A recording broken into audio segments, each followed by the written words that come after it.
तो अभी जो क्वेश्चन करने जा रहे हैं वो है एक्सरसाइज 3.1 का question number 3 chapter pair of linear equation in two variable class 10 का।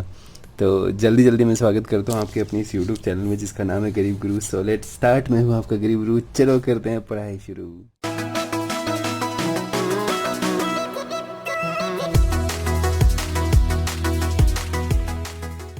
सबसे पहले क्वेश्चन को रीड करते हैं और समझते हैं कि क्वेश्चन का मतलब क्या है।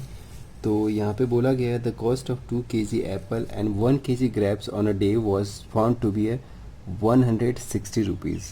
यानी कि 2 kg apple and 1 kg grapes का प्राइस कितना है, दोनों का मिला करके 160 रुपीज़। यहाँ पे मैं बता देना चाहता हूँ कि यहाँ पे 1 kg एप्पल का और 1 kg ग्रेप्स का भी दाम नहीं दे रखा उनका, लेकिन इन दोनों को मिला करके यानी एप्पल और ग्रेप्स के दाम को मिला करके 160 रुपीज़ बोल रहा है। ठीक है। After a month the cost of 4 kg apples and 2 kg grapes is 300 rupees. अब एक महीने बाद जब फिर से ख़रीदा जाता है तो 4 kg एप्पल ख़रीदा है और 2 kg ग्रेप्स। ठीक है। और उनके प्राइस कितना हो रहे हैं टोटल मिला करके 300। ठीक है। यानी कि यहाँ पे भी हमें नहीं पता है कि 1 kg एप्पल का कॉस्ट क्या है और 1 kg ग्रेप्स का कॉस्ट क्या है, क्योंकि मैंने पहले ही क्वेश्चन में बताया था अगर एक का पता होगा तो हम 2 का भी निकाल सकते हैं, 3 का भी निकाल सकते हैं, है ना। तो यहाँ पे 1 kg एप्पल्स का ही नहीं पता तो 2 kg का कैसे निकाल पाएंगे, है ना। तो इस तरीके से सबसे पहले हमें 1 kg एप्पल और 1 kg ग्रेप्स का प्राइस पता होना चाहिए। ठीक है। अब नेक्स्ट यहाँ पे क्या है, represent this situation algebraically and geometrically. हमें इस सिचुएशन को रिप्रेजेंट करना है एल्जेब्रिकली और ज्योमेट्रिकली। तो सबसे पहले हम ज्योमेट्रिकली एल्जेब्रिकली हम रिप्रेजेंट करते हैं, उसके बाद फिर हम ज्योमेट्रिकली रिप्रेजेंट करेंगे, है ना। तो चलते हैं अब क्वेश्चन पे। तो यहाँ पे मैंने क्वेश्चन दोबारा लिख दिया है। ठीक है। यहाँ पे सेम क्वेश्चन है वही। एक बार मैं फिर से बता देना चाहता हूँ यहाँ पे कि यहाँ पे फर्स्ट 2 केस बनते हैं। मैंने स्टार्टिंग में ही बताया था इसका फर्स्ट जब 3.1 एक्सरसाइज कर रहा था तभी मैंने बोला था पेयर ऑफ लीनियर इक्वेशन की जब बात होती है तो वहाँ पे हमेशा 2 चीज़ों का नाम आता है। ठीक है। और उनमें 2 केस बनते हैं।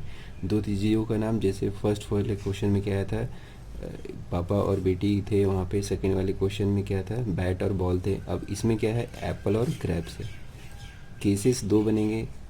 ठीक है। हमेशा इसमें जैसे फर्स्ट क्वेश्चन में क्या 2 केस बना था, एक 7 ईयर अगो की बात कर रहा था और दूसरे केस में 3 ईयर्स आफ्टर की बात कर रहा था, है ना। सेकेंड वाले क्वेश्चन में क्या बना था कि 3 बैट और 6 बॉल का एक साथ हो रहा था, प्राइस 3900। और इसमें क्या था, नेक्स्ट वाले केस सेकेंड केस में इसमें क्या था, 3 बॉल्स और एक बैट का जो था वो 1300 था। अब सेम इसी तरीके से इस क्वेश्चन में भी क्या है, यहाँ पे 2 चीज़ों का नाम है। ठीक है। एप्पल और ग्रेप्स, और इसमें भी 2 केस बनेंगे, इसलिए मैंने पहले लिख दिया ये 2 केस। ठीक है। अब क्वेश्चन को करते हैं यहाँ पे। तो यहाँ पे मैंने बोला कि यहाँ पे 2 kg एप्पल्स और 1 kg ग्रेप्स का प्राइस मिला करके कितना हो रहा है, यहाँ पे 160 बोला गया है। ठीक है। लेकिन यहाँ पे ना तो 1 kg एप्पल का पता है, ना ही 1 kg ग्रेप्स का दाम पता है। ठीक है। तो हम आगे कैसे निकाल पाएंगे, तो जब नहीं दे रखा होता है किसी का प्राइस, है ना, 1 kg का या किसी यूनिट का, तो क्या करते हैं हम उसका मान लेते हैं। ठीक है। X Y. ठीक है। तो हम मानते हैं यहाँ पे the cost of 1 kg apple भी X and the cost of 1 kg grapes भी वाई। ठीक है। अगर 1 kg का दाम इतना है तो हम चाहे 2 का निकालने के लिए बोले, 4 का निकालने के लिए हम निकाल सकते हैं। तो फर्स्ट केस में क्या होगा यहाँ पे अगर देखा जाए, ठीक है, फर्स्ट केस में क्या होगा अकॉर्डिंग टू क्वेश्चन अगर देखा जाए, यहाँ पे क्वेश्चन अगर देखा जाए यहाँ पे तो क्या है, यहाँ पे दोनों का दाम मिला करके, है ना, ये अगर एप्पल्स के लिए मान लेते हैं, इसको यहाँ ग्रेप्स के मान लेते हैं, तो एप्पल्स और ग्रेप्स का प्राइस मिला करके कितना था, 160 रुपीज़। और यहाँ पे सिर्फ 2 kg एप्पल था और यहाँ पे क्या था, 1 kg ग्रेप था। ठीक है। लेकिन हमें इनका प्राइस नहीं पता ना, ये तो इसका क्वांटिटी दे रखा है 2 kg। तो हमें जब भी किसी का प्राइस निकालना तो क्या होता है, उसके 1 kg के प्राइस से मल्टीप्लाई करते हैं ना। तो यहाँ पे मान लेते, यहाँ पे हमने माना क्या है, 1 kg एप्पल का प्राइस क्या है, एक्स, तो इसको एक्स से मल्टीप्लाई करते हैं, इसको क्या है, वाई से। तो अब ये जो निकलेगा ना प्राइस निकलेगा, यानी कि 2 kg एप्पल का दाम इतना होगा और 1 kg की जो ग्रेप्स का दाम होगा वो इतना होगा। ठीक है। और टोटल मिला के कितना होगा ये। लेकिन हमें इस तरीके से लिखना नहीं रुपीज़ का, है ना। तो हम इसको सिंपली क्या लिखते हैं, 2x plus Y equal to 160। अब इसको अगर हम सॉल्व करेंगे किसमें हमें बताना है, सबसे फर्स्ट ऑफ ऑल क्या है हमारा, एल्जेब्रिकली, है ना। तो एल्जेब्रिकली में शो करने के लिए क्या करते हैं, इसको इधर 160 इक्वल टू 0। तो ये हमारा हो जाएगा अलजेब्रिकली। ठीक है, अब हमें क्या बनाना है, इसका ग्राफिकली ज्योमेट्रिकली भी हमें शो करना है। तो इसके लिए क्या करना है, यहाँ पे एक्स और वाई की वैल्यू निकालनी होती है। तो हम ये वाला लेते हैं, ये वाला इसको दोबारा। ठीक है, तो अगर इसको हम ले के चलेंगे यहाँ पे, तो 2x plus Y equal to क्या है 160। यहाँ पे y इक्वल टू निकालते हैं क्योंकि उससे इजी पड़ेगा यहाँ पे लिखने में ऐसे। अब इसका हम क्या करते हैं, एक छोटा सा टेबल बना देते हैं इसका, ताकि तो ये है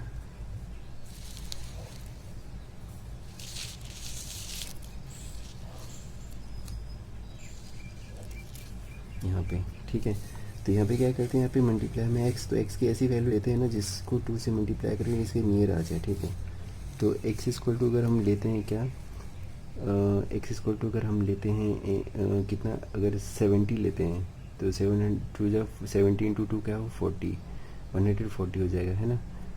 तो या फिर और भी कम ले सकते हैं, इसको 50 ले सकते हैं, तो 50 होगा तो 60 हो जाएगा यहाँ पे। अगर इसको x और y मान लेते हैं, यहाँ पे y x इक्वल टू हम ले रहे हैं, यहाँ पे x की वैल्यू अगर हम 50 लेंगे तो 50 को 2 से मल्टीप्लाई क्या होगा 100, और 160 में से 100 माइनस होगा क्या हो जाएगा 60।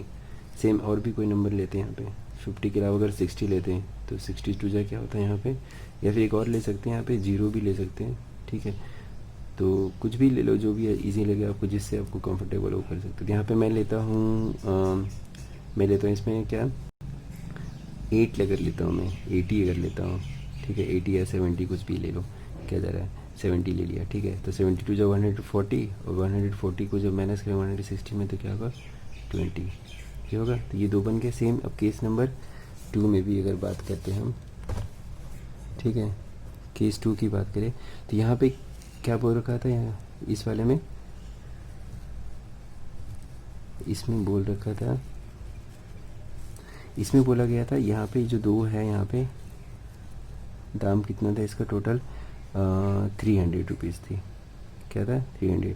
अब यहाँ पे इनका क्वांटिटी था, ये एप्पल्स के लिए था हमारा, और ये क्या है हमारा ग्रेप्स के लिए। तो एप्पल 2 kg है यहाँ पे, सॉरी एप्पल हमारा कितना 4 kg है, और ग्रेप्स कितना है 2 kg। ये क्वांटिटी केजी में, पर प्राइस नहीं है ये। तो इसका 4 kg का अगर प्राइस निकालना हो तो इसके हम 1 kg के प्राइस से मल्टीप्लाई कर देंगे। 1 kg कितना है x, इसका 1 kg का प्राइस कितना था y, है ना। तो अब ये जो होगा ना दोनों, ये होगा एक्चुअली में दाम होगा 4 kg एप्पल का, और ये 2 kg ग्रेप्स का, टोटल मिला के कितना होगा ये। तो हमें इस तरीके से लिखना नहीं, तो हम इसको क्या लिख सकते हैं 4x plus 2y equal to 300। इसको फिर हमें एल्जेब्रिकली शो करना है। तो हम जानते हैं पेयर ऑफ लीनियर इक्वेशन में जो होता है ये इस फॉर्म में नहीं होता, वो किस फॉर्म में होता है, ये होता है आपको पता है ax by plus C equal to 0 होता है ना, तो उस फॉर्म में हमें लिखना है। तो ये क्या होगा 2y माइनस 300 इक्वल टू 0। ठीक है, तो ये हमारा इक्वेशन बन गए, पहला का ये था और दूसरा का हमारा ये बन गया। ठीक है, अब हम चलते हैं इसके कोऑर्डिनेट्स फाइंड करते हैं, क्योंकि हमें इसको क्या करना है ज्योमेट्रिकली भी शो करना है। बिना कोऑर्डिनेट का तो होगा ना, कोऑर्डिनेट फाइंड करने के लिए ये हमें करना पड़ता है। तो सेम यहाँ पे भी करते हैं, कोऑर्डिनेट फाइंड करते हैं अभी इसका। कोऑर्डिनेट फाइंड करने के लिए मैं ये वाला नहीं लिखूँगा, ये वाला इक्वेशन पीछे लिखूँगा। ठीक है, और वहाँ से ईजी होगा मेरे लिए करना। ठीक है, तो ये अच्छा, यहाँ पे ये भी कर सकते हैं, यहाँ 2 कॉमन ले करके ना इसको रिड्यूस भी कर सकते हैं। ठीक है, ये भी हमारा इक्वेशन है, रिड्यूस करेंगे वो भी हमारा इक्वेशन, जो भी हम करते हैं अभी। ठीक है, तो इक्वेशन कहता है हमारा 4x plus 2y minus 300 equal to 0। अगर मैं यहाँ से 2 कॉमन ले लूँगा तो क्या होगा 2x plus Y minus 150 equal to 0। तो ये 2 इससे मल्टीप्लाई होकर क्या हो जाएगा 0, तो बचेगा क्या 2x plus Y minus 150 equal to 0। ये हमारा इक्वेशन होगा प्रॉपर, ये भी बोल सकते हो। ठीक है, या इसके पहले वाला जो था वो भी हम बोल सकते हैं, वो भी गलत नहीं है। ठीक है, अब हमें क्या करना है ज्योमेट्रिकली रिप्रेजेंट करना है, तो हम इसका कोऑर्डिनेट्स फाइंड करते हैं, यानी x और y की वैल्यू फाइंड करते हैं, फिर उसके बाद करते हैं। ठीक है, तो यहाँ से भी हम क्या होगा यहाँ से निकाल लेते हैं, यहाँ से y की अगर वैल्यू निकालते हैं यहाँ से, अगर मैं इस इक्वेशन को यहाँ लिखता हूँ y इक्वल टू क्या होगा, तो ये 150 माइनस में इधर आएगा, तो क्या होगा 150 प्लस में आ जाएगा, ये 2x प्लस में इधर आकर के माइनस में। ठीक है, अब इसका मैं टेबल बना लेता हूँ यहाँ पे, तो वो क्या होगा इसको भी देख लेते हैं फटाफट, है ना। जल्दी जल्दी जल्दी जल्दी इसको,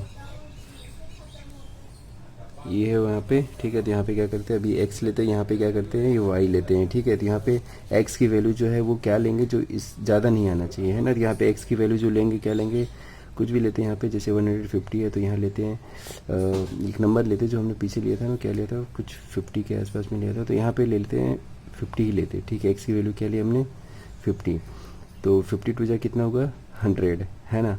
जब 100 हो जाएगा तो फिर 150 में से 100 माइनस करेंगे तो कितना होगा, तो फिर वो भी क्या होगा 50 होगा। ठीक है, अब क्या करते हैं हम यहाँ पे इसकी जगह पे रखते हैं 60 लेते हैं। ठीक है, तो 62 जा कितना होगा, यहाँ पे 62 जा 120 है ना, 120 माइनस करेंगे अगर 150 में तो क्या होगा 30, है ना। तो यहाँ क्या करें 60 लेते तो क्या बचेगा 30, है ना।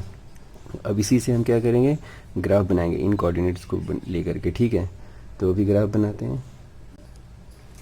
ये समझ में आ रहा है ना कि मैं कैसे कैसे लेगा, कि मैं एग्जांपल देके बता रहा हूँ। जैसे यहाँ पे मैंने x की वैल्यू क्या लिया था 60, तो अगर मैं इसको ऐसे करके सॉल्व करूँगा 2 इंटू 60 ले लिया, x की जगह पे क्या लिया, x की जगह पे 60, तो इसको सॉल्व करें क्या होगा 120 और ये 50, है ना। तो यहाँ पे क्या होगा 150 में से 120 जाएगा तो क्या बचेगा 30, यानी कि y इक्वल टू क्या आएगा 30। तो इसी तरीके से मैं सारे क्वेश्चंस को मैं कर रहा हूँ, है ना, मतलब माइंड में ही कर रहा हूँ, लिख करके नहीं समझा रहा था मैं, तो कोई ईजी है, इस बहुत बड़ा नहीं है ये। ठीक है, तो ये इस तरीके से मैं फाइंड कर रहा था। ठीक है, अब इनको क्या करते हैं, ग्राफ में रिप्रेजेंट करते हैं। ठीक है,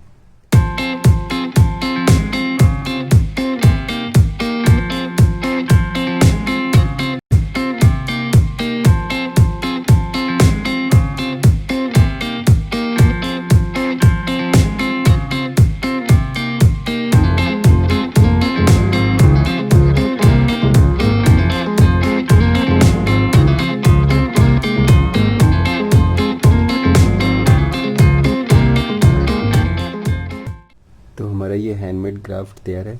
अब इसके ऊपर हम क्या करते हैं, कोऑर्डिनेट्स पुट करते हैं। तो सबसे पहले ये वाला इसको भी कर देते हैं। ठीक है, तो यहाँ पे x पे कितना है 50, तो x 50 हमारा ये है, और y कितना है वो भी क्या है हमारा 50, है ना। तो y 50 क्या होगा, यहाँ पे कुछ ये पॉइंट होगा ना, ये एग्जैक्ट नहीं होगा। ठीक है, ग्राफ में जब बनाओगे तो फिर आपको पता चल जाएगा। तो ये पॉइंट हमारा कौन सा होगा, ये वाला। ठीक है, अब नेक्स्ट जो हमारा है वो ये इसके लिए था x 50 था यहाँ पे, और y भी क्या था 50, तो y भी इस वाले एक्सिस पे 50, है ना। अब यहाँ पे क्या x कितना है 60, तो 60 ये है, ये x के लिए 60 ये है हमारा, और y क्या हमारा 30, तो y 30 कहाँ पे होगा, ये कुछ इस तरीके से, है ना, ये इसी के होगा। अब इसको हम क्या करते हैं, मैच कर देते हैं।